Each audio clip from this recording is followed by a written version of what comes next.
കഴിഞ്ഞ ദിവസം പോലീസ് തടഞ്ഞ മാർച്ച് ഇന്ന് വീണ്ടും പുനരാരംഭിച്ചിരിക്കുകയാണ്. രണ്ടും കൽപ്പിച്ച് ഒറ്റക്കെട്ടായി കർഷകർ മുന്നോട്ട് വെച്ച കാൽ പിന്നോട്ടില്ലെന്ന് പ്രഖ്യാപിച്ച് മാർച്ച് വീണ്ടും പുനരാരംഭിച്ചു. പോലീസുമായി ഏറ്റുമുട്ടിയ ശംഭു അതിർത്തിയിലേക്ക് കൂടുതൽ കർഷകർ ട്രാക്ടറുകളുമായി എത്തി.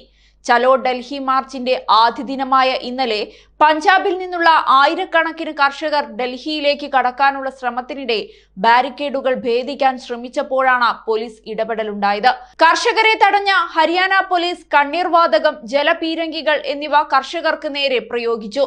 ഡൽഹിയിലും ഹരിയാനയിലും മാർച്ച് നേരിടാൻ നിരോധനാജ്ഞകൾ പ്രഖ്യാപിക്കുകയും സുരക്ഷാ സേനയെ വിന്യസിക്കുകയും ചെയ്തിട്ടുണ്ട്.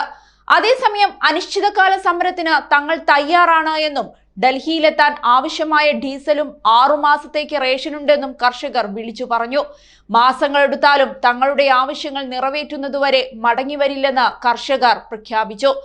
MSP നിയമം, കാർഷിക കടം എഴുതിത്തള്ളൽ, സ്വാമിനാഥൻ കമ്മീഷൻ ശുപാർശ നടപ്പാക്കൽ എന്നീ 3 പ്രധാന ആവശ്യങ്ങൾ ഉന്നയിച്ചാണ് കർഷകർ സമരം നടത്തുന്നത്.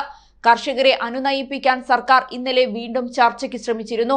എന്നാൽ സർക്കാർ തങ്ങളുടെ സമയം പാഴാക്കുകയാണെന്നും ആവശ്യങ്ങൾ നിറവേറ്റാൻ ഉദ്ദേശിക്കുന്നില്ലെന്നും കർഷകർ ആരോപിച്ചു. അതേസമയം കർഷകർ പുതിയ ആവശ്യങ്ങൾ ഉന്നയിക്കുന്നതിനാലാണ് ചർച്ചകൾക്ക് സമയമെടുക്കുന്നതെന്ന് കേന്ദ്രമന്ത്രി അനുരാഗ് താക്കൂർ പറഞ്ഞു. അക്രമത്തിലും തീവെപ്പിലും ഏർപ്പെടരുതെന്ന് അദ്ദേഹം അവരോട് അഭ്യർത്ഥിക്കുകയും ഒരു പുതിയ ചർച്ചയ്ക്ക് ക്ഷണിക്കുകയും ചെയ്തിട്ടുണ്ട്.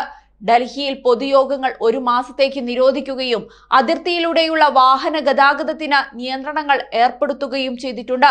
കോൺക്രീറ്റ് ബ്ലോക്കുകളും ടയർ ഡിഫ്ലേറ്ററുകളും ഉപയോഗിച്ച് അതിർത്തികൾ ബാരിക്കേഡ് ചെയ്തിരിക്കുകയാണ് പോലീസ്. അതിനിടെ കർഷക സമരത്തിൽ കേന്ദ്രവും ഡൽഹി സർക്കാരും തമ്മിൽ വീണ്ടും ഭിന്നത ഉടലെടുത്തു. നഗരത്തിൽ പ്രവേശിക്കാൻ കഴിഞ്ഞാൽ അവരെ ഒതുക്കി നിർത്താൻ ഒരു സ്റ്റേഡിയത്തെ ഹോൾഡിംഗ് ഏരിയ ആക്കി മാറ്റാനുള്ള കേന്ദ്രത്തിന്റെ നിർദ്ദേശം ഡൽഹിയിലെ ആം ആദ്മി സർക്കാർ നിരസിച്ചു.